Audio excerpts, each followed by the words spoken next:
Assalamualaikum warahmatullahi wabarakatuh. Perkenalkan, nama saya Muhammad Ihsan Permana dari Fakultas Ilmu Komunikasi Bidang Kajian Public Relations. Pada kesempatan kali ini saya akan memaparkan hasil penelitian saya yang berjudul Strategi Komunikasi Cimahi Passion Oral Community dalam Membangun Citra menggunakan pendekatan studi deskriptif. Latar belakang dari penelitian ini, komunitas mobil merupakan suatu kelompok yang terbentuk karena adanya kesamaan minat antar individu dalam kelompok tersebut, khususnya pada kesamaan merek mobil, tipe mobil atau jenis mobil. Semakin berkembangnya dunia otomotif membuat komunitas mobil dan komunitas lainnya berkembang secara pesat, dan sekarang sudah mulai banyak komunitas bermunculan dengan ciri khas dan citranya masing-masing. Berkaitan dengan citra, peran profesi PR dalam sebuah komunitas mobil memiliki peran yang penting, karena peran profesi PR itu sendiri penting untuk membangun citra komunitas itu di mata masyarakat maupun di mata komunitas lain. Rumusan masalah dalam penelitian ini adalah bagaimana strategi komunikasi yang dilakukan oleh Cimahi Passion Oral Community dalam membangun citra. Dengan identifikasi masalah sebagai berikut. Yang pertama, bagaimana penelitian yang dilakukan oleh Cimahi Passion Oral Community. Lalu yang kedua, bagaimana perencanaan komunikasi yang dilakukan. Yang ketiga, bagaimana pelaksanaan yang dilakukan oleh Cimahi Passion Oral Community. Lalu bagaimana pengukuran atau evaluasi yang dilakukan. Setelah yang terakhir, bagaimana tindak lanjut dari laporan yang telah dibuat. Pada penelitian ini saya menggunakan model perencanaan komunikasi 5 langkah. Di antaranya yang pertama ada penelitian, yang kedua ada perencanaan, yang ketiga ada pelaksanaan, yang keempat ada pengukuran atau evaluasi, yang kelima ada pelaporan. Nah, ini kerangka pemikirannya diawali dari Cimahi Passion Oral Community, lalu perencanaan dan strategi komunikasi, lalu yang digunakan adalah model 5 langkah perencanaan dengan rincian sebagai berikut, dan yang terakhirnya adalah membangun citra komunitas.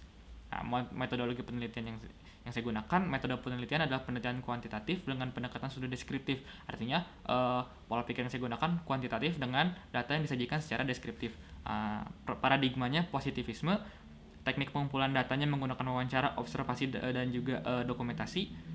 Subjek penelitiannya ada 5 orang. Yang pertama ada ketua umum, humas, dewan pembina, dan juga 2 orang member Cimahi Passion Oral Community itu sendiri. Lalu uji keabsahan datanya menggunakan kredibilitas dan juga triangulasi. Teknik analisis data menggunakan reduksi data, penyajian data, dan juga penarikan kesimpulan. Dan teknik sampling menggunakan teknik sampling purposif.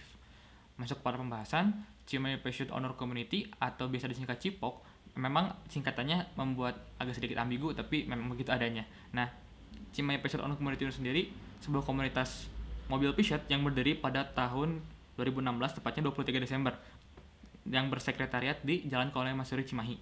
Nah, awal terbentuknya CIPOC ini sendiri karena adanya kesamaan minat, yaitu sama-sama suka ngoprek mobil Peugeot. Jadi mereka berkumpul hingga akhirnya mereka membuat suatu komunitas sendiri yang berdomisili di Cimahi. Lalu sampai saat ini setelah memiliki 4 program, yaitu otomotif, gathering, sosial, dan juga olahraga. Sampai sejauh ini CIPOC sudah memiliki 45 member, yang diantaranya ada 3 orang wanita. Nah, lalu pada pembahasan berikutnya, strategi atau perencanaan yang dilakukan oleh CIPOC itu sendiri, yang pertama dalam penelitian melakukan analisis khalayak, di mana khalayak utama dari Cimahi Passion Oral Community itu sendiri adalah orang-orang yang berada di lingkungan dunia otomotif, baik di sesama komunitas Peugeot maupun antar merek lain. Dan juga tidak jarang beberapa kegiatan melibatkan masyarakat sebagai targetnya. Nah, biasanya dalam proses penelitian ini dengan analisis khalayak, kebutuhan, dan juga permasalahan ini dilakukan oleh pengurus dari CIPOC itu sendiri. Setelah melakukan penelitian, pengurus akan berkumpul dan berembuk menentukan sebuah rancangan awal dan juga menetapkan tujuan atau target yang akan dicapai dalam kegiatan yang akan dilakukan gitu. Lalu setelah adanya rapat pengurus, maka seluruh anggota CIPOC akan dilibatkan dalam proses perencanaannya, dari mulai membuat acara, membuat rundown, segala macam itu akan dikelola oleh panitia kegiatan.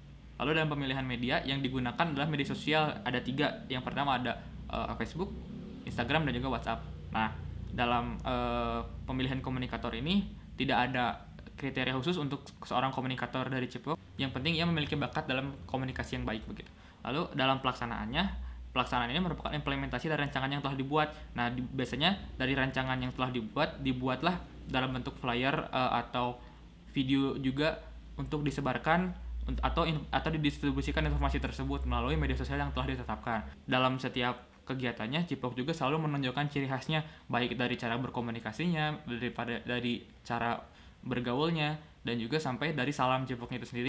Selain itu juga, Cipok selalu melibatkan komunitas lain dalam kegiatannya, baik itu sesama pesyot maupun antar komunitas lain. Selalu dilibatkan, selalu diundang ke acara-acara yang diadakan oleh Cipok itu sendiri. Lalu setelah adanya pelaksanaan itu, dalam pengukuran atau evaluasi biasanya dilakukan dengan sesantai mungkin pada agenda nongki yang dilakukan setiap Jumat malam. Nah, itu para orang-orang yang terlibat di dalam kegiatan Cipok sebelumnya akan berkumpul dan membicarakan apa kekurangan, apa capaian, bagaimana keuangan dan seperti itu. Jadi di dalam pengukuran itu juga diukurlah tingkat keberhasilan kegiatan tersebut, perubahan tindakan, dan juga exposure yang didapatkan Cipok itu sendiri. Dan yang terakhir, hasil evaluasi itu akan dituliskan dalam sebuah bentuk laporan oleh sekretaris Cipok, dan nantinya akan dibuat menjadi sebuah laporan tahunan yang akan disetorkan kepada ketua umum untuk dijadikan rekomendasi ataupun jadi acuan untuk kegiatan berikutnya. Nah, penulisan laporan dibuat dengan sistematika secara rapi dan juga yang sudah ditentukan oleh Cipok, dan juga nanti akan dibacakan pada rapat tahunan biasanya di akhir tahun. Dan nanti setelah rapat tahunan akan dilakukan tindak lanjut dari laporan-laporan yang sudah disampaikan pada sebelumnya. Demikian yang dapat saya sampaikan, mudah-mudahan hasil penelitian ini menjadi manfaat untuk semuanya. Mohon maaf bila ada kekurangan. Saya pamit undur diri. Wassalamualaikum warahmatullahi wabarakatuh.